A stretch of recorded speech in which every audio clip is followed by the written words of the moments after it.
오늘 하나님의 말씀 로마서 2장 12절에서 16절까지 말씀입니다.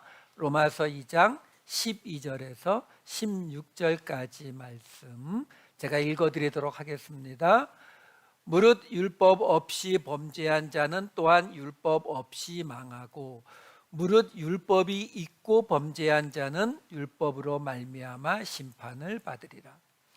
하나님 앞에서는 율법을 듣는 자가 의인이 아니요 오직 율법을 행하는 자라야 의롭다 하심을 얻으리니 율법 없는 이방인이 본성으로 율법의 일을 행할 때에는 이 사람은 율법이 없어도 자기가 자기에게 율법이 되나니 이런 이들은 그 양심이 증거가 되어 그 생각들이 서로 혹은 고발하며 혹은 변명하여 그 마음에 새긴 율법의 행위를 나타내느니라. 곧 나의 복음에 이른 바와 같이 하나님이 예수 그리스도로 말미암아 사람들의 은밀한 것을 심판하시는 그날이라. 아멘. 지금 우리가 지지난주부터 로마서 2장에 들어오면서부터 어떻게 시작됐었어요? 그러므로 남을 판단하는 사람아 라고 하면서 그 판단하는 사람들에게 하나님의 심판이 임할 것을 경고했었고, 지난주에 보았던 이야기도 결국 선을 행한다는 사람들에 대한 이야기, 영생을 얻는 이야기가 있었지만 강조하는 것은 그 가운데 있었던 당을 짓는 사람들, 악을 행하는 사람들에게 하나님의 큰 분노가 임할 것이라. 그래서 끝에 어떻게 끝났어요? 하나님은 사람을 외모로 취하지 않으신다. 사실 그 말은 누구에게 주는 말이에요? 유대인이죠. 그렇죠? 왜? 유대인들은 자기들이 아브라함의 후손으로 하나님 앞에 쉽게 말하면 뭔가 내세울 게 있는 사람들인데, 지금 사도 바울이 뭐라고 하는 거예요? 너희 그 크레딧 못 받는다. 그게 지난주 이야기였거든요. 근데 이 부분은 다시 한 번 더 강조를 해드려요. 왜 지금 계속 악을 행하는 것, 곧 당을 짓는 것, 그렇죠? 남을 판단하는 것, 이게 왜 이렇게 이 부분에 사도 바울이 예민하다고요? 이 이야기가 공동체에 관한 이야기이기 때문에. 이걸요, 개인 구원의 개념으로 보면은 답이 나오지 않는 이야기예요. 왜? 우리가 계속 논란이 되고 있지만 어떤 죄를 지었느냐, 무엇을 하고 있느냐, 안 하고 있느냐를 자꾸 따지는 이유가 왜 그래요? 개인 구원만 따지니까. 개인 구원을 따져야 되는데 솔직히 그게 흔들리지 않는 사람이 별로 없거든요. 남들 앞에서는 뭐 하면 아멘 하고 소리 지를 수 있는데 내 모습을 내가 그나마 잘 알잖아요. 그렇죠? 내 모습 혼자서 이렇게 볼 때에 이건 합격점 아닌 것 같은 느낌 자꾸 들잖아요. 그러니까 그 불안함을 없애려고 자꾸 죄의 목록을 찾는 거예요. 제가 전에도 말씀드렸죠. 목사가 되고 나서 제일 많이 받는 질문이 뭐냐면, 목사님 이거 죄 맞아요? 이거 죄예요? 아니에요? 이거예요. 왜? 내가 그 죄를 안 하고 있다라고 하는 것을 확인을 해야 그나마 내가 하나님 안에 있다는 것을 간접적으로나마 안심할 수 있거든요. 그러니까 어떻게 돼요? 교회에서 열심히 예배드리고 헌신하고 봉사하고 단기 선교도 가고 그러다 보니까 안수 집사도 되고 장로도 되고 그랬더니 이제 나는 합격선에 들었어라는 안심이 돼요, 안 돼요? 안 된다니까요. 안 되니까 믿습니까? 그러면 내 목소리가 제일 크게 들려야 된다는 그 의무감을 가지고 소리를 지르잖아요. 아멘 하고. 왜? 불안하니까요. 그래서 결국 어떻게 돼요? 교회에서 저분 정말 열심히 봉사하고 저분 정말 열심히 은혜 받고 그러고 있어 하면 그 다음에 신학교 가세요. 목사님 되세요. 선교사님 되세요. 그리로 가잖아요. 그게 왜 그러냐면 우리가 개인 구원이라고 하는 거에 너무 매달려 있어서 그래요. 그러면 저처럼 이제 목사가 되고 나면 나는 이제 합격점이야 라고 생각이 안 흔들릴 것 같죠? 흔들려요. 당연한 거거든요. 그래서 지금 이 모든 이야기들이 하나님이 원하시는 게 정확히 뭐예요? 하나님이 우리에게 이 땅에 이루시기를 원하는 게 정확히 뭐라고요? 은혜로 구원받는 공동체, 이거예요. 은혜의 구원과 공동체, 이 개념이 없이는 성경을 이해할 수가 없다니까요. 우리 마음에 아무리 교회를 오래 다녀도 우리 마음에 들어오는 그 불안감을 없애지를 못해요. 지난주에도 말씀드렸잖아요. 누구는 귀한 그릇, 누구는 천한 그릇을 만드는데 그거 어떻게 받아들여요? 아니, 어떤 사람은 예수님도 잘 믿고 교회 생활도 열심히 하고 헌신도 잘하고 이 세상에서도 복을 받아가지고 높은 자리도 올라가고 부자로 살고 가정도 좋고 자녀도 잘 되고 이렇게 하나님 믿는 사람도 있는데, 나는 아무리 하나님을 열심히 믿어도 생활은 나아지지 않고 자꾸 문제가 생기고 자녀에게도 문제 생기고 이러면은 우리 마음에 어떤 생각이 드냐고요? 저 사람에 비해서 나는 뭐가 잘못됐나? 내 신앙에 뭐가 문제가 있나? 이렇게 간다니까요. 우리는 그럴 수밖에 없다니까요. 근데 이게 공동체의 개념이란 걸 생각해 보시면, 공동체라는 게 뭐예요? 여러분, 그 공동체 안에는 천이 쓰이는 그릇들이 들어가 있어요. 근데 그 천이 쓰이는 그릇, 쉽게 말해서 교회에 와서 자리만 차지하고 있는 사람, 그 사람이 없이는 그리스도의 몸된 교회가 온전하지 못하다고요. 뭔가 하나 빠진 거예요. 쉽게 말하면 우리 몸으로 치면은 뭐 눈도 중요하고 심장도 중요하고 위장도 중요하고 팔다리 중요하고 이렇겠지만 요 손톱 끝 뭐 없으면 조금 불편하겠지만 뭐 없어도 큰 문제는 없는. 근데 그거 아세요? 그 손톱 하나가 없으면은요, 흠이 있는 제물이 되기 때문에 하나님께 드려지지를 못한다고요. 그래서 성경이 고아와 과부와 나그네를 돌보라고 하는 이런 것들이 동정심에서 측은한 마음으로 불쌍하니까 도우라는 것이 아니라, 하나님은 애초부터 당신의 나라에 그런 사람들도 똑같은 중요성을 가지고 공동체를 구상하셨고 그걸 만들어 가시는 거예요. 그러니까 그 사람들이 빠지면 아무리 목사, 선교사, 장로가 가득 찬 공동체라 하더라도 하나님 앞에 드려지지 못한단 말이에요.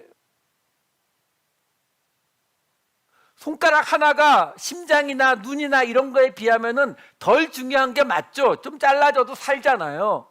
그렇죠? 근데 여기서 염증 생기면은 죽는 건 똑같단 말이에요. 그러니까 성경을 볼 때에도, 그리고 여러분들이 기도하실 때에도 항상 잊지 마셔야 되는 게 뭐냐면, 우리는 은혜로 구원받는 공동체를 이루는 것이다. 그게 하나님이 우리에게 주신 거예요. 길 위에 서서라는 제목인데 어디로 가는 길이요? 바로 그 은혜로 구원받은 공동체를 이루러 가는 길이에요. 그렇기 때문에 여러분들은 일주일 내내 직장 가고 가정에서 뭐 이런저런 여러 가지 일들이 많잖아요. 저는 그냥 일주일 내내 성경 설교 준비하거든요. 그런데도 그 성경을 볼 때에 은혜의 구원 공동체, 이 개념을 순간순간 빠뜨리는 경우가 굉장히 많아요. 읽어도 이해가 안 돼서 이게 도대체 왜 이러지? 뒤지고 하다가 보면은 이게 지금 또 은혜 구원 공동체 이 개념을 떠나서 읽으면은요 앞뒤가 이해가 안 된다니까요. 그러니 저같이 그냥 일주일 내내 그것만 하는 사람도 그렇게 순간순간 딴 길로 빠진다니까요. 그러니 직장 생활 하시고 일하고 가정 여러 가지 일들을 같이 하시는 여러분들은 저보다 훨씬 더 그게 심할 수밖에 없다고요. 산타모니카를 하나님은 산타모니카로 가셨고 그리로 따라오라고 하는데 우리는 자꾸 어떤 생각을 하느냐면요, 돌이키세요, 하나님께로 돌이키세요 하면 우리는 어떤 생각을 하냐면 내가 짓는 죄에서 떠나야 된다라고만 자꾸 생각을 해요. 그게 뭐하고 똑같은 줄 아세요?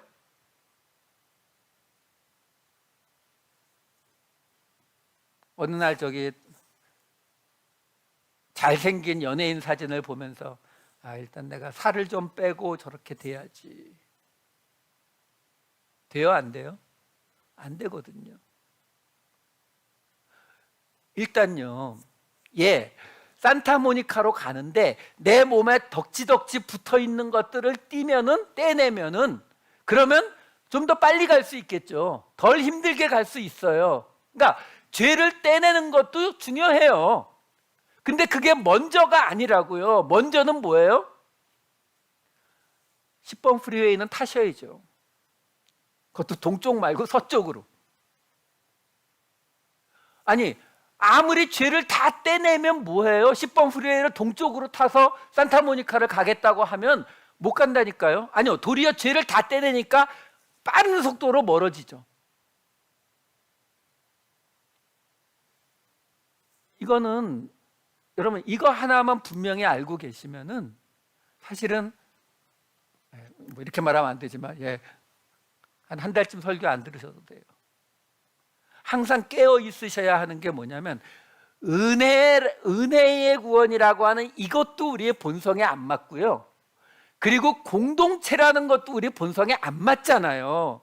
솔직히 여기 결혼하신 분들 남자 여자 둘이 사랑해서 만났는데도 살아가기 그리 쉽지 않죠. 그렇죠? 그러니 사랑도 안 한 다른 여러 사람들이 모여서 공동체를 이룬다는 게 쉬워요? 그것도 은혜로? 그게 무슨 말이에요? 그냥 용납하는 공동체요? 그게 가능하겠어요? 그러니까 둘 다 은혜의 구원 공동체 둘 다 우리 본성에 안 맞기 때문에 우리는 끊임없이, 쉽게 말씀드리면 핸들이 없는 자동차를 타고 산타모니카 가는 거하고 똑같아요. 악셀을 밟을 때마다 일로 빠지고 절로 빠지고. 그럼 어떻게 해야 돼요? 끊임없이 방향을 수정하면서 가야 되는 게 우리의 삶이라고요. 은혜로 구원받은 공동체, 이게 우리가 가야 할 산타모니카예요. 자, 오늘 본문으로 들어가 봅시다. 지금 오늘 이 이야기가 이제 율법에 관한 이야기로 시작이 돼요. 사실 정확히는 유대인과 이방인들에게 주시는 말씀이에요. 아직은. 다다음 주에는 이제 유대인에게 주시는 말씀이 정확히 나와요. 11장 13절에 보면은 내가 이방인인 너희에게 말하노라 이렇게 나와요. 이게 무슨 말이냐면, 말씀드렸잖아요. 로마 교회는 지금 이방인 그리스도인들과 유대인 그리스도인들의 갈등 때문에 이 로마서를 썼단 말이에요. 근데 로마서가 어려운 이유가 뭐냐면 유대인 그리스도인들에게 이제부터 이야기를 시작해요. 그래서 이방인 그리스도인들에게는 11장에 가서 나와요. 그러니까 앞부분에 유대인 그리스도인들에게, 뒷부분에 이방인 그리스도인들에게, 중간에 샌드위치의 햄으로 바로 이 양쪽에게 말한 이 두 그룹이 한 공동체를 이루어야 하는 교리적인 설명이 요 가운데에 들어가 있어요. 이게 너무 덩치가 크니까 이해가 안 되니까 그냥 토막토막으로 가다 보면 이게 무슨 백과사전처럼 각자 늘어지게 되는 거예요. 그래서 이해가 잘 안 되는 거라고요. 그렇지 않아요. 지금 오늘 이 이야기가 이제 유대인들에게 하는 이야기의 시작이에요. 정확히는 12절, 13절이 유대인들에게 해당되고 14, 15가 괄호가 쳐 있어요. 성경책에 보면은 이게 이방인들에게, 이게 나중에 추가됐다고 하는 의견도 있는데 뭐 그런 건 넘어가시고, 그러니까 오늘은 12, 13 그리고 결론이 되는 16절을 볼 거예요. 자, 12절을 들어가 보겠습니다. 무릇 율법 없이 범죄한 자는 또한 율법 없이 망하고 무릇 율법이 있고 범죄한 자는 율법으로 말미암아 심판을 받으리라. 자, 여기 보면은 우리 번역에는 율법 없이 범죄한 자와 율법이 있고 범죄한 자를 대조하고 있어요. 예, 맞아요. 근데 헬라어 원어를 보면은 율법 없이라고 하는 게 아노모스, 아는 항상 부정이에요. 그리고 뒤에 노모스가 율법이거든요. 그러니까 율법이 없는, 그러니까 율법 없이 범죄한 자, 이방인이에요. 맞아요. 그러니까 이방인은 쉬워요. 왜? 여기서 지금 이방인을 강조하고 있는 게 아니거든요. 그러니까 율법이 없는 그 이방인들은, 그 범죄한 자들은 율법이 없는 그 상태에서 망할 것이다 라는 거예요. 자, 문제는 그 다음에 나오는 율법이 있고 범죄한 자들, 유대인이겠죠. 율법이 있으니까. 근데 이 율법이 있고라고 번역이 된 부분은, 그러면 아까 율법이 없고가 노모스 앞에 아가 붙어갖고 부정문이 돼서 아노모스, 율법이 없고가 됐으니까 요거만 빼면 되잖아요. 그렇죠? 근데 그렇게 안 하고 여기 율법이 있고는 엔 노모스예요. 엔은 영어의 인이에요. 그러니까 인 로가 돼요. 그리고 율법으로 말미암아는 디아노모스예요. 자, 문제가 뭐냐면은 정상적으로 하면은 대부분의 경우는 어떻게 나와야 맞냐면 영어로 설명을 해드릴게요. 율법이 있고는 in the law 이렇게 나와야 돼요. 율법 안에. 율법으로 말미암아는 through the law 이렇게 나오는 게 맞아요. 그러니까 더가 붙어야 정확하게 그 모세의 율법을 가리키는 거거든요. 근데 여기에는 둘 다 그 정관사가 빠져 있어요. 그러니까 이게 어떤 뉘앙스를 우리에게 보여주는 거냐면, 쉽게 말하면 율법보다 그 앞에 있는 전치사. 그러니까 지금 율법이 없이 범죄한 이방인들은 율법이 없이 망하는데, 율법 안에 인로니까요. 율법 안에 범죄한 자는 율법으로 말미암아 심판을 받을 것. 그러니까 율법 안에, 율법으로 말미암아. 그러니까 바로 그 율법 안에 있는 유대인, 그 사람들을 타겟으로 하기 위해서 지금 이 문장상으로, 이게 우리는 우리 언어가 아니기 때문에 한국말에는 이게 어떻게 설명이 안 돼요. 근데 그러니까 여기서 이 유대인이라는 걸 강조하기 위해서 한마디로, 자, 율법이 없는 사람들은 율법 없이 망할 건데 너희 유대인, 율법 안에 있는 너희 유대인들은 결국 그 율법을 통해서 심판을 받게 될 거야. 이렇게 말한 정도로 보시면 돼요. 자, 문제는 왜 지금 사도 바울이 여기에서 그렇게 유대인이라고 하는 것을 간접적으로 강조를 하느냐? 그 뒤에 따라 나오는 심판을 받으리라 라는 이 말 때문에 그래요. 심판을 받으리라. 이 심판을 받으리라로 번역된 단어가 뭐냐면 크리노인데, 어디 나왔던 단어예요? 남을 판단하는 사람하고 판단. 지난주, 지지난주에 제가 한 100번쯤 반복했죠. 나누다, 판단하다, 정죄하다의 뜻이라고요. 그래서 심판하다가 되는 거예요. 자, 이게 왜 제가 이 말을 하냐면, 이게 우리가 이 부분에 대해서 굉장히 큰 오해를 가지고 있기 때문에 그래요. 지금 우리가 가야 될 그 방향을 가야 되는데 이 방향을 자꾸 바꾸게 하는 것들이 우리가 말씀에 대한 오해거든요. GPS 따라가시잖아요, 운전할 때. 근데 가끔 GPS가 말하는데 아니 지금 프리웨이로 계속 가야 되는 코스인데 중간에 내리라고 하거든요. 여기서 내릴 이유가 없는데 프리웨이로 저 멀리 가야 되는데, 그래서 안 내리면 어떻게 돼요? 가다가 보면 사고 나서 차 막히고 있죠. 그렇죠? 비슷한 거예요. 우리가 말씀에 대해서 오해를 갖고 있게 되다 보면은 우리가 가야 되는 그 길의 방향을 자꾸 혼동을 일으키게 돼요. 그 중에 하나가 바로 이 심판이라고 하는 말이에요. 어떤 오해를 갖고 있어요? 굉장히 많은 그리스도인들이 우리가 죽었다가 나중에 예수님이 다시 오시는 그날 다 부활해서 예수님 앞에 줄을 쫙 서면은 예수님이 앞에 이 책 이렇게 펼쳐놓고 이름이 소셜 넘버 합격, 불합격 이렇게 될 것이라고 생각하고 알고 계신 분들이 생각보다 많아요. 여러분, 그거는 우리가 잘 아는 저 옥황상제 염라대왕 뭐 그 얘기예요. 그 맨날 그 만화에 보면 나오잖아요. 염라대왕 앞에 갔더니 네 이름 없는데? 그래가지고 다시 돌려보냈는데 내 몸이 이미 장사를 다 치러가지고 다른 사람 몸에 들어가서, 그래서 이 옛날 알고 있던 그 모든 지식을 가지고 어느 드라마 이야기 같네요. 약간 그런 이야기, 그거 성경 이야기 아니에요. 성경에 그런 이야기 없어요. 그런데 알아요. 그렇게 오해할 수밖에 없는 구절들이 여러 개 있어요. 하나 볼까요? 계시록 20장 12절.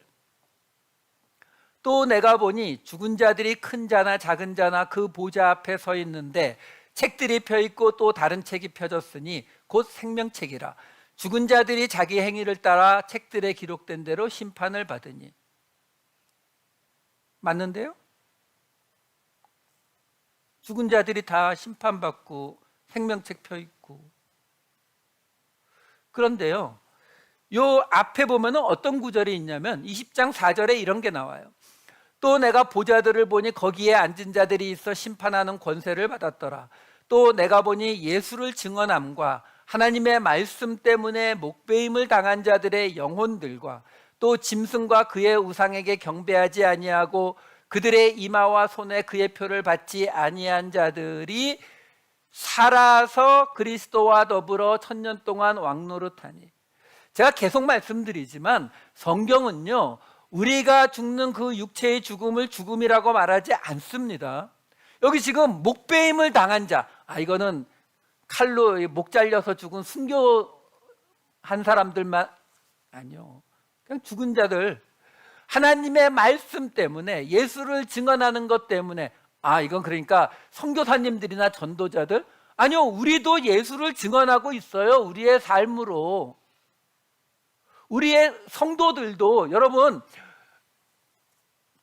귀하게 쓸 그릇, 다시 말씀드릴게요. 귀하게 쓸 그릇, 뭐 머리도 똑똑하고 공부도 잘하고 뭐 잘생기고 부자고 뭐 좋은 부모 있고 이런 사람들도 있지만요, 여러분, 그런 사람들로 교회가 가득 차 있으면은요 어떤 일 벌어지는지 아세요? 가난하고 못 배운 사람은 교회에 못 들어옵니다. 이 미국 땅에서도 바로 몇십 년 전까지만 해도 흑인들이나 유색인종들은 백인 교회에 못 들어갔어요. 그렇기 때문에, 그런데 여러분, 그 백인 교회에 어느 날 흑인 성도 한 명이, 우리 한국 사람 한 명이 들어가 있으면은요, 그게 얼마나 큰 의미가 되는지 아세요? 그 한 사람 때문에 다른 유색인종들이 그 교회에 발을 들여놓을 수가 있게 돼요. 그러면 그 교회에서 장로, 집사, 그 교회를 100년을 다녔어도요, 하나님이 사랑하시는 그 유색인종을 그 교회에 끌어들이는 거는 그 교회에서 아무 일도 안 하고 그냥 자리 지키고 있는 그 한 사람이에요. 그게 중요한 거라니까요. 지금 뭐라고 이야기합니까? 목배임을, 그러니까 죽임을 당했다는 거예요. 하나님을 믿어서 꼭 그것 때문에 강제로 죽임을 당한 게 아니라, 우리 죽잖아요. 육체로 죽는다고요. 성도가 하나님을 믿는 믿음 속에서 살아가다가 죽었어요. 근데 어떻게 된다고요? 다시 살아서 그리스도와 함께 천년 동안 왕노릇한다고 하잖아요. 그럼 아까 앞에 봤던 20장 12절 다시 볼까요? 거기 뭐라고 돼 있었어요? 죽은 자들이 보좌 앞에 서 있다고요. 산 자들은 거기 안 서 있어요. 그러니까 믿는 자들은 거기 가는 게 아니다라는 거예요. 요한복음 11장 25, 26절 볼까요? 예수께서 이르시되 나는 부활이요 생명이니 나를 믿는 자는 죽어도 살겠고 무릇 살아서 나를 믿는 자는 영원히 죽지 아니하리니 이것을 내가 믿느냐. 우리는 안 죽기 때문에, 생각을 해보세요. 그래, 부활했어요. 부활했는데 이제 부활해갖고 예수님 앞에 가서 거기서 불합격하면, 조금 더 설명해 드릴게요. 계시록 20장 12절 다시 볼게요. 여기 보시면 우리가 받아들이기 힘든 구절이 또 있어요. 맨 아랫줄에 보시면 죽은 자들이 자기 행위를 따라 책들에 기록된 대로 심판을 받으니. 자, 이 말을 그대로 하면은, 자, 믿는 자와 믿지 않는 자가 다 죽어서 그래서 나중에 부활해가지고 예수님 앞에 가서 심판을 받아요. 뭐에 따라요? 자기 행위에 따라. 그래서 거기서 합격하면 천국 가고 불합격하면 지옥 가요. 그게 은혜의 구원 맞아요? 아니잖아요. 이 말을 모든 믿는 자까지 포함시키려면 우리는 은혜의 구원을 포기해야 되는 거잖아요. 베드로전서 볼게요. 베드로전서 1장 17절. 외모로 보시지 않고 각 사람의 행위대로 심판하시는 이를 너희가 아버지라 부른즉 너희가 나그네로 있을 때를 두려움으로 지내라. 각 사람의 행위대로 심판한다는데요. 그럼 이것도 은혜의 구원 아니잖아요. 앞에 보면은 베드로전서 1장 13절에 이렇게 나와요. 그러므로 너희 마음의 허리를 동이고 근신하여 예수 그리스도께서 나타나실 때에 너희에게 가져다 주실 은혜를 온전히 바랄지어다. 여기 또 은혜라는데요. 은혜를 바라라는데. 그 다음에 이어지는 15, 16절 볼게요. 오직 너희를 부르신 거룩한 이처럼 너희도 모든 행실에 거룩한 자가 되라. 기록되었으되 내가 거룩하니 너희도 거룩할지어다 하셨느니라. 여기도 행실이 거룩해야 된다는데요. 왜 이렇게 왔다 갔다 해요? 근데 말씀드렸죠. 구약 시대가 끝나고 나서 신약 시대에는 더 이상 우리가 행실로 거룩해질 방법이 없다니까요. 거룩이 구별이라 그랬잖아요. 구별될 방법이 없어요. 안식일 지키실 거예요? 순대 안 먹으실 거예요? 구별 안 되잖아요. 지금 우리에게 거룩해질 수 있는 유일한 길은 딱 하나밖에 없다 그랬잖아요. 은혜의 구원. 그러니까 이것도 은혜에 관한 이야기거든요. 근데 그 다음에 나오는 아까 17절은 행위로 심판한다고 나왔었는데, 그러면 그 17절 뒤에 나오는 18, 19절은 어떻게 되는가 볼게요. 너희가 알거니와 너희 조상이 물려준 헛된 행실에서 대속함을 받은 것은 음이나 금같이 없어질 것으로 된 것이 아니요 오직 흠없고 점없는 어린 양 같은 그리스도의 보배로운 피로 된 것이라. 우리의 대속은 우리의 행위가 아니라, 헛된 행실이 아니라 그리스도의 피로 되었다. 지금 1장 17절 하나만 딱 떼어놓고 보면은 자기 행실로 심판받는다라고 나오지만 앞에 밑 뒤에 모조리 다 예수 그리스도의 피로 은혜로 구원받았다는 것을 설명하고 있는 이야기잖아요. 그럼 그 가운데 끼어 있는 그 자기 행실로 심판받는다는 것이 믿는 자들에게 해당되는 이야기겠느냐라는 거예요. 아니라는 거예요. 한 군데 더 볼게요. 히브리서 9장 27절. 하도 오해가 심한 부분이라서 자세히 봅니다. 한 번 죽는 것은 사람에게 정해진 것이요 그 후에는 심판이 있으리니. 오해할 만해요. 그렇죠? 누구나 다 죽는데 그 이후에는 심판이 있다. 맞죠? 근데 그 앞에 뭐라고 나오냐면 히브리서 9장 12, 14절. 염소와 송아지의 피로 하지 아니하고 오직 자기의 피로 영원한 속죄를 이루사 단번에 성소에 들어가셨느니라. 하물며 영원하신 성령으로 말미암아 흠없는 자기를 하나님께 드린 그리스도의 피가 어찌 너희 양심을 죽은 행실에서 깨끗하게 하고 살아계신 하나님을 섬기게 하지 못하겠느냐. 잠깐 이 장면 그대로 보여주세요. 12절에 보시면 예수님이 자기의 피로 영원한 속죄를 이루었다라고 나와요. 여러분, 우리가 왜 죽음을 만나게 되었어요? 선악과 죄 지어서요. 본래 우리 죽음이 없었잖아요. 근데 그 죄를 영원한 속죄를 만들면 안 죽는다는 얘기죠. 그래서 14절에 뭐라고 나와요? 살아계신 하나님을 섬기게 하지 못하겠느냐. 여러분, 성경이 말하는 하나님 앞에 나아가는데 문제가 생기는 부정함의 가장 대표가 뭐예요? 죽은 시체. 살아계신 하나님을 섬긴다는 것은 살아있어야 가능한 거예요. 죽었으면 못 움직이니까. 아니요, 지금 산자 죽은 자가 다 부활해서 하나님의 심판 앞에 선다라는 우리의 오해잖아요. 근데 우리는 그 죽은 자는 부활해도 죽은 자기 때문에 하나님을 섬길 수 없다니까요. 하지만 믿는 자들은 섬길 수 있다라는 거예요. 왜? 하나님도 살아계시니까. 그래서 이 크리노라고 하는 이 심판 또는 동사로는 심판하다, 판단하다, 나누다, 이 뜻을 가진 이 크리노, 명사로는 크리시스예요. 이 단어가 신약 성경에 거의 150번 가까이 나와요. 다 뒤졌어요.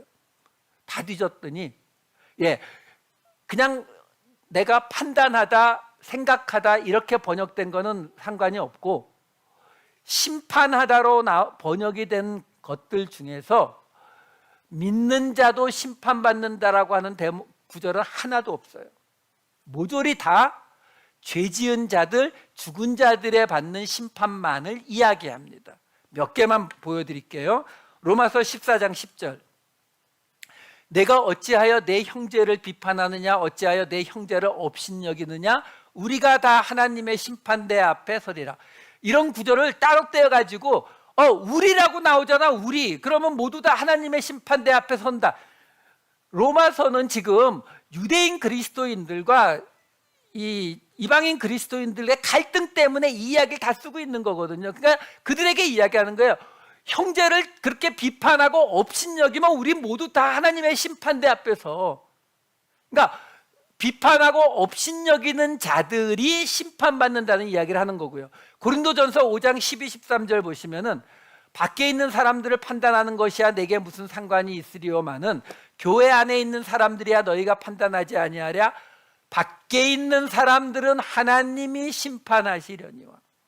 교회 안에 있는 사람을 심판하는 게 아니에요. 자, 그 다음에 데살로니가 후서하고 야고보서 볼게요. 데살로니가 후서 2장 12절. 진리를 믿지 않고 불의를 좋아하는 모든 자들로 하여금 심판을 받게 하려. 야고보서 5장 9절. 형제들아 서로 원망하지 말라. 그리하여야 심판을 면하리라. 원망 안 하면 심판 안 받는다고 말하잖아요. 마태복음 5장 21절 22절, 계시록 11장 18절. 옛사람에게 말한 바 살인하지 말라. 누구든지 살인하면 심판을 받게 되리라. 나는 너희에게 이르노니 형제에게 노하는 자마다 심판을 받게 되고. 심판은 항상 어떤 죄를 지은 자들을 대상으로 말하는 단어지 우리처럼 그 판결 그 상태를 말하고 있는 게 아니에요. 계시록 11장 18절. 이방들이 분노하며 주의 진노가 내려 죽은 자를 심판하시며. 다 똑같잖아요. 자, 그러면 이번에는 아예 확실하게 믿는 자에게는 심판이 없다라고 나온 구절들을 알려드릴게요. 요한복음 3장 17에서 18절. 하나님이 그 아들을 세상에 보내신 것은 세상을 심판하려 하심이 아니요 그로 말미암아 세상이 구원을 받게 하려 하심이라. 그를 믿는 자는 심판을 받지 아니하는 것이요. 요한복음 5장 24, 29절. 내가 진실로 진실로 너희에게 이르노니 내 말을 듣고 또 나 보내신 이를 믿는 자는 영생을 얻었고 심판에 이르지 아니하나니. 29절. 선한 일을 행한 자는 생명의 부활로, 악한 일을 행한 자는 심판의 부활로.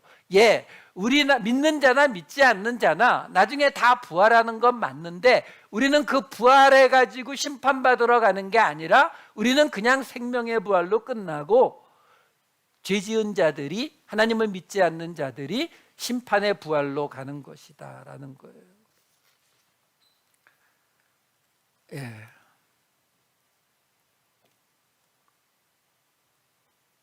이제는 좀 오해가 풀리셨기를. 그래도 오늘은 조금 풀리신 표정이어서 요한일서는 생략을 하겠습니다. 이 당시 유대인들은 지금 이 이야기가 왜 나왔냐면요, 그 유대인들이 심판을 받을 거라는 말, 그렇죠? 율법이 없는 자들은 망하는데 율법이 있고, 정확히는 율법 안에서 범죄한 자들, 유대인들은 율법을 통해 심판을 받을 것이다. 이것 때문에 지금 이 이야기를 설명드린 거거든요. 그러니까 지금 이 심판이라는 개념이 마지막 때에 재판받는다는 개념이 아니라 말 그대로 그냥 벌을 받게 된다라는 말인데, 유대인들은 자신들이 심판의 자리로 갈 것이라고 생각을 안 했거든요. 여러분, 구약의 개념을 정확히 아셔야 돼요. 율법을 안 지키면 유대인들도 심판을 받나요? 아니요. 왜요? 아브라함의 후손이잖아요. 그들이 율법을 안 지키면 어떻게 돼요? 그럼 부정해지죠. 부정해지면은 안 되죠. 심판받을 수 있어요. 그럼 뭐 하면 돼요? 제사 드리면 돼요. 여러분, 그거 아세요? 중세 시대에 우리 가톨릭, 개신교, 우리 기독교에서도 예수를 믿기로 한 다음에 세례를 안 받았어요. 왜요? 세례 받아도 난 또 죄 질 거 뻔하잖아요. 그렇죠? 그러니까 세례를 안 받았어요. 그리고 언제? 죽기 전에. 죽기 전에 마지막으로 목사님 또는 신부님 불러다가 세례 딱 받고 클리어. 그리고는 천국 갈 거야. 그리고 죽어갔다고요. 여러분, 지금 유대인들도 그런 개념이었거든요. 그들이, 여러분 생각해 보세요. 아무리 모든 사람이 그렇게 막 믿음이 그냥 부글부글 끓어 넘치는 게 아니잖아요.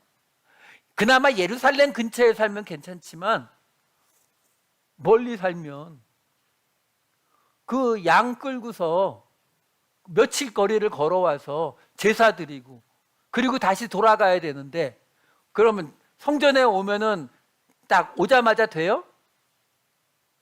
지난 금요일에 사도행전 설교에 제가 말씀드렸지만 예약해야 돼요. 기다리고. 그동안 내 농사 누가 하는데요? 돌아갔어요. 또 죄졌네? 그럼 어떡하라고요? 그러니까 절기 때 한 번 또는 평생에 한 번 왔다 가는 거예요. 유대인들은 그렇게 생각했어요. 그래서 가서 한 번 딱 클리어하고 돌아오면 된다. 그러니까 그들이, 유대인들은 아브라함의 후손이라고 하는 그 개념은 지금 우리처럼 매주 교회를 가고 매주 성전을 가는 이런 개념이 아니에요. 그건 예루살렘에 있는 사람들이나 가능했겠죠. 그들은 자기들이 제사를 드림으로 정결해지면 그걸로 그만이기 때문에 유대인들은 자기들이 심판을 받는다고 생각 안 했다니까요. 근데 그들에게 지금 사도 바울이, 너희 율법 안에 있는 너희 유대인들, 너희 그 율법을 통해서 심판받게 될 거야. 그 심판이 뭐라고 했어요? 지난주에? 푸시케, 생명, 없어지지 않는, 죽지 않는다 그랬어요. 없어지지 않는 그 생명에 조차 환난과 고난이 임하게 될 거라고 그렇게 말했던 거거든요. 그러니까 당연히 유대인들이 이게 뭔 소리야? 이렇게 되는 거예요. 그래서 그 다음에 이어지는 2장 13절이 이렇게 이어지는 거예요.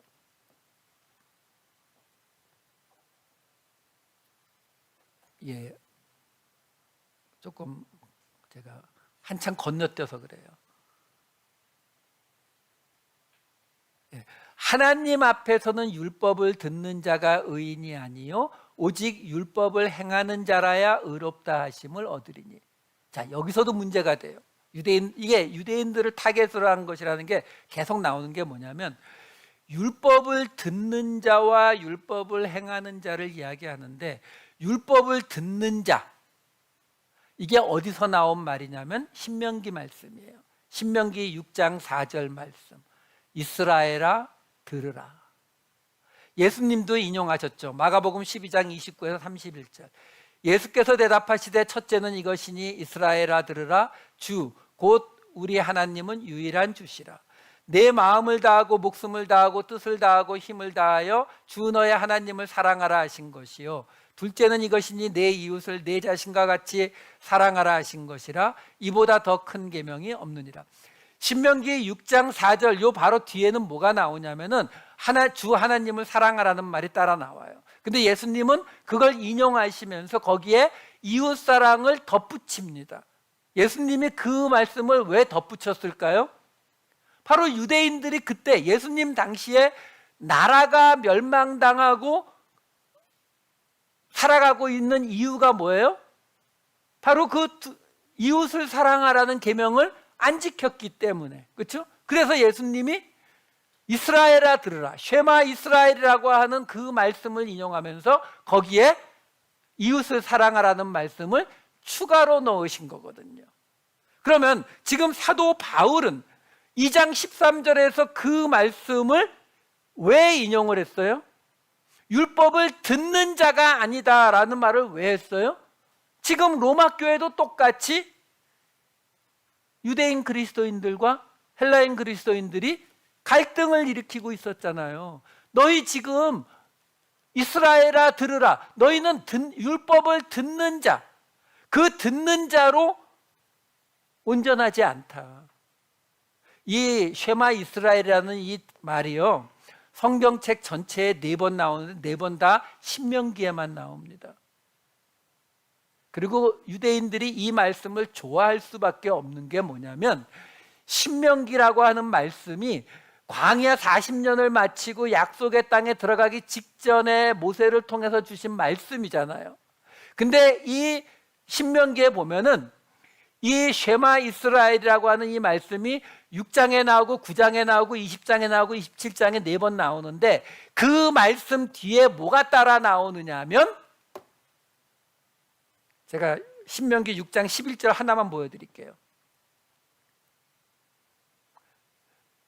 내가 채우지 아니한 아름다운 물건이 가득한 집을 얻게 하시며 내가 파지 아니한 우물을 차지하게 하시며 내가 심지 아니한 포도원과 감람나무를 차지하게 하사 내게 배불리 먹게 하실 때에. 이게 6장 쉐마 이스라엘 뒤에 따라오는 말이고, 9장 쉐마 이스라엘 뒤에도 또 다른 축복이 따라오고, 20장 쉐마 이스라엘 뒤에도 또 따라오고, 27장 쉐마 이스라엘 뒤에 따라오는 건 여러분들 잘 알죠. 들어가도 나가도 복을 받고, 그게 따라온다고요. 다시 말해서 유대인들이 이 말씀을 좋아할 수밖에 없는 게 뭐냐면, 이 땅에서의 축복을 구체적으로 알려줄 때에 이스라엘아 들으라, 이 말씀이거든요. 사도 바울이 지금 그 말씀을 그대로 인용을 하는 거예요. 너희가 율법을 듣는 자로서 너희가 이 땅의 축복을 받는 것으로 다 되었다고 생각하고 있겠지만, 사실은 이 쉐마 이스라엘 4번을 보게 되면은 여기에도 이웃사랑이 들어가 있거든요. 그러니까 율법을 행하는 자가 의롭다함을 얻는 게 맞다. 근데 너희 안 행했잖아. 어떤 걸 안 행했다고요? 싸우고 있었잖아요. 그러니까 이걸 너무 막 철학적이고 교리적으로 막 해석하시려면은 너무 번져요. 그게 아니라 그냥 지금 요 안에서, 이거 편지예요. 편지 계속 말씀드리지만 받는 사람들이 이것을 받고서 뭔가를 깨달으라고. 그러니까 너희 지금 싸우고 있잖아. 싸우고 있는데 율법을 듣는 자, 너희가 쉐마 이스라엘, 이스라엘인 건 맞는데 너희가 그 율법에 있는 거 안 행했잖아. 율법을 행함으로 의로워지는 게 맞는데 안 행했잖아. 그 얘기를 지금 해주고 있는 거거든요. 그래서 이제 결론으로 넘어갑니다. 2장 16절. 곧 나의 복음에 이른 바와 같이 하나님이 예수 그리스도로 말미암아 하나님의 은밀한 것을 심판하시는 그 날이라. 자, 여기도 마찬가지예요. 나의 복음이라고 나오거든요. 사도 바울이 특히 로마서와 고린도전서에서 그리스도의 복음, 하나님의 복음, 나의 복음을 사용해요. 하지만 그 중에서 나의 복음은 크게 다른 의미를 두실 게 별로 없어요. 왜? 간단해요. 여기서 왜 나의 복음이라고 지금 말하고 있냐면 이 로마서를 받아드는 사람들이 믿지 않는 자들이 아니에요. 로마 교회의 그리스도인들이에요. 그 말은 뭐예요? 복음을 받은 사람들이에요. 믿는 사람들이라고요. 그러니까 사도 바울이 이야기하는 거예요. 너희가 율법을 듣는 것으로 되는 게 아니라 그 율법을 행해야 의롭다함을 받는 건데, 그 율법을 행했으면은 지금 너희 안에 그 갈등이 없어야 맞아. 곧 너희가 지금 알고 있는 그 복음이라고 하는 거 말고 내가 알고 있는 나의 복음, 사도 바울의 복음이 뭐라고요? 은혜의 복음이요. 그 은혜의 복음에 말해진 것과 같이 하나님이 예수 그리스도로 말미암아 사람들의 은밀한 것을 심판하시는 그날이라. 심판이 또 나오는데 문제가 뭐냐면 은밀한 것을 심판한대요. 이게 문제예요. 이게. 우리는 이 말씀 잘 알죠. 사무엘상 16장 7절이나 예레미야서 17장 9절에서 10절 보시면은 맨 마지막 줄, 사람은 외모를 보거니와 나 여호와는 중심을 보느니라. 예레미야서, 만물보다 거짓되고 심히 부패한 것은 마음이라 누가 능히 이를 알려마는 나 여호와는 심장을 살피며 폐부를 시험하고 각각 그의 행위와 그의 행실대로 보응하나니. 하나님이 우리 중심을 보신다라는 건 우리가 알죠. 근데 지금 사도 바울이 뭐라고 말하냐면은 그 유대인 그리스도인들, 로마 교회의 유대인 그리스도인들에게 너희가 율법을 듣기만 하고 행하지 않았다, 정확히는 이웃 사랑의 그 율법을 행하지 않았다라는 걸 지적하면서 은혜의 복음에 따르면 하나님께서 그리스도를 통해 너희의 그 은밀한 곳에 있는 것을 심판할 거라는 거예요. 왜 여기서 은밀한이라는 단어를 사용했느냐의 문제죠. 그게 일반인들, 믿는 사람, 믿지 않는 모든 사람을 대상으로 하면은 이게 또 철학적, 교리적인 말이 나오게 돼요. 근데 로마 교회라는 걸 딱 집어서 생각하시면 간단해요. 지금 로마 교회의 유대인 그리스도인들이 그들이 지금 당을 짓고 남을 판단하고 이 일들을 하고 있어서 문제가 생긴 건데, 그들이 자신들이 하나님의 심판을 받을 죄를 짓고 있다는 것을 안다, 모른다? 모른다. 이게 문제죠. 우리한테도 똑같아요. 왜? 솔직히 그렇잖아요. 여러분 맨날 신천지가 어떠고 정명석이 어떠고, 그런 곳은요, 저는 솔직히 자신해요. 우리 교회는 안 찾아올 거예요. 설교가 너무 길어서 투자한 만큼의 뭐가 안 나온다고요. 여러분, 복음을 제대로 이야기하고 있으면 그런 말도 안 되는 소리에는 헷갈릴 리가 없어요. 근데 복음을 예수 믿고 병 낫는 거, 예수 믿고 부자 되는 거, 이렇게 생각하고 있으면 그 사람들이 하는 이야기도 똑같거든요. 우리 교주에게 발 닦은 물을 마시면 병 낫는다. 병 낫길 원하는 사람들은 글로 간다니까요. 여러분, 정말로 심하게 아파 보시면 옆에서 누가 이게 좋다 저게 좋다 하는 말들이 귀에 다 들어오게 돼 있어요. 왜? 너무 아프니까. 우리가 지금 그런 필요가 없기 때문에 그것을 우리가 웃을 수 있지, 우리에게 정말 그런 일들이 있으면 생각해 보세요. 내 자녀가 지금 어떤 문제가 있는데 거기 가면 해결된대요. 다른 사람이 나도 그랬는데 거기 가니까 목사님이 안수해 주니까 해결됐다. 그럼 안 데리고 가시겠어요? 간다니까요. 그래서 우리가 끊임없이 말씀을 통해서 우리가 어디를 향하고 있는지를 점검하고 깨닫는 것이 중요하다고요. 안 그러면 우리는 당연히 우리의 필요, 우리에게 원하는 이야기를 해주는 곳으로 가버리기 때문에요. 지금 하나님이 우리의 은밀한 것을 심판한다고 하잖아요. 우리도 깨닫지 못하고 있는 일을 하나님이 보신다고요. 결국 뭐예요? 왜 우리가 그런 거에 흔들릴 수밖에 없어요? 결국은 이 땅에서 더 잘 살기 원해서요. 그렇죠? 남들보다 우리 아주 안 좋은 일을 당하게 되면 우리가 그렇게 불평하잖아요. Why me? 하나님 왜 나한테 이런 일이 생깁니까? 그러면 그 말은 한마디로 말하면 왜 저 사람이 아니고 저예요? 이렇게 되는 거잖아요. 여러분, 묘지에 가보시면은요, 물론 대부분이 나이 들어서 돌아가신 분들이 많이 있지만 어려서 10대, 20대, 30대에 죽은 사람들도 생각보다 굉장히 많습니다. 근데 나는, 내가 아는, 내가 사랑하는 사람은 그 안에 결코 들어가면 안 된다고 생각하는 거잖아요. 그 생각이 잘못됐다는 게 아니에요. 육체를 가진 우리가 당연히 그런 걸 두려워하고 꺼리는 건 당연한 거라고요. 근데 문제는 우리가 깨어있지 않으면 나는 산타모니카로 가야 되는데 지금 배가 고픈데 이쪽으로 가니까 인앤아웃이 있다고요. 내릴 수도 있어요. 인앤아웃 사 먹을 수도 있어요. 돌아와야죠. 그 인앤아웃 앞에 있는 길로 계속 가면 산타모니카 못 간다니까요. 그러니까 끊임없이 여러분, 우리가 길을 잘못 들고 우리가 실수하고 우리가 죄에 빠지고 하는 것을 너무 막 이러지 마세요. 중요한 거는 우리가 다시 그 길을 찾을 수 있느냐의 문제란 말이에요. 그 길로 다시 돌아올 수 있느냐의 문제라고요. 고린도전서 말씀 하나 보고 마칠게요. 고린도전서 14장 24에서 25절.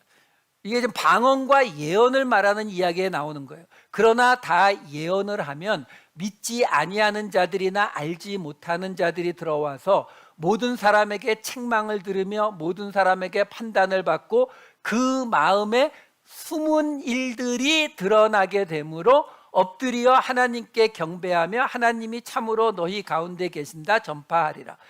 방언은 개인적으로 하고 예언은 사람들 앞에서 해야 되는 이유가 뭐냐면, 여기 예언이라고 번역된 이 프로테우스라고 하는 이 단어는 선지자, 하나님의 말씀을 전하는 거예요. 그러니까 예언이라고 해서 다음 주에 이사 갈 곳 언제 가느냐 이거 아니에요. 성경에서 말하는 예언은 하나님의 말씀을 전하는 자거든요. 그러면 그 예언이 벌어지면 어떤 일이 벌어진다고요? 하나님의 말씀이 떨어지면 믿지 아니하는 자들이나 하나님을 알지 못하는 자들이 그 말씀을 기준으로 책망을 듣고 판단을 듣고, 그래서 그들 마음 안에 숨어 있는 것들이 드러나서 하나님께로 돌아오게 된다고요. 다시 말해서 우리가 산타모니카를 가는 데 있어서 우리는 끊임없이 그 길에서 자꾸 벗어나게 돼요. 어떤 때는 어쩔 수 없이 벗어날 때가 있다니까요. 배고프니까 인앤아웃 가야 될 때가 있다고요. 그래도 우리가 다시 산타모니카로 돌아오려면 GPS를 다시 보고 돌아와야 되는 것처럼 그 GPS의 역할을 해주는 것이 바로 뭐라고요? 말씀이요. 말씀의 기준으로 끊임없이 돌아와야 하는 거예요. 오늘 이야기는요, 우리는 심판받지 않아요. 심판받지 않는다, 우리는 구원이 취소되지 않는다, 그러면 우리 그 다음에 어떻게 돼요? 맘대로 이렇게 되잖아요. 아니라고요. 그걸로 끝나는 게 아니라, 개인 구원으로 끝나는 게 아니라 우리는 공동체를 이루어야 하고요, 공동체가 되어서 예수 그리스도의 몸이 되어야 하나님 앞에 제물이 되는 거예요. 공동체를 이루어야 하는데 그 공동체가 존재하려면 내가 받은 은혜를 나누지 않으면 존재할 수가 없어요. 남을 판단하고 당을 지으면 공동체가 깨집니다. 그 은혜로 구원받은 공동체를 이루는 곳이 산타모니카예요.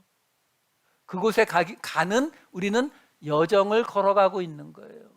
그 여정에서 우리는 끊임없이 말씀을 통해서 우리가 지금 어디에 있는지, 내가 지금 10번에 올라가 있는지, 10번을 타야 되는 건지, 이것을 끊임없이 점검하면서 살아가는 것이 우리 성도들의 모습이다라는 것입니다. 항상 똑같은 이야기예요. 새로운 한 주, 이번엔 또 할 말이 있잖아요. 7월달 새로운 반년, 다시 한번 시도해 보자. 일주일도 안 갈지 모르지만 뭐 그러겠지만 또 다음 주에는 길 위에 서서 2가 나올 거니까 다시 또 하면 되니까 멀리 생각하지 마세요. 내가 오늘 결심을 해가지고 내 죽을 때까지 이걸 지켜나가겠다. 안 돼요. 그냥 오늘 결심하고 이번 주에 한번 해보고 안 되면 다음 주에 와서 또 결심하고, 이 마음으로 새로운 한 주, 새로운 반년을 맞이하시는 저와 여러분 되시기를 우리 주님의 이름으로 축원합니다. 기도하겠습니다. 사랑이 많으신 아버지 하나님, 하나님의 살아있는 말씀이 우리의 삶의 기준이, 우리의 생각과 우리의 양심의 기준이 되게 하여 주시옵소서. 그래서 우리로 끊임없이 하나님께서 원하시는 자리, 은혜로 구원받은 공동체를 이루는 그 자리, 우리 예수님이 가신 그 자리, 그 길을 따라가는 우리 모두가 되게 하여 주시옵소서. 감사드리옵고 이 모든 말씀 우리 주 예수 그리스도의 이름으로 기도하옵나이다. 아멘.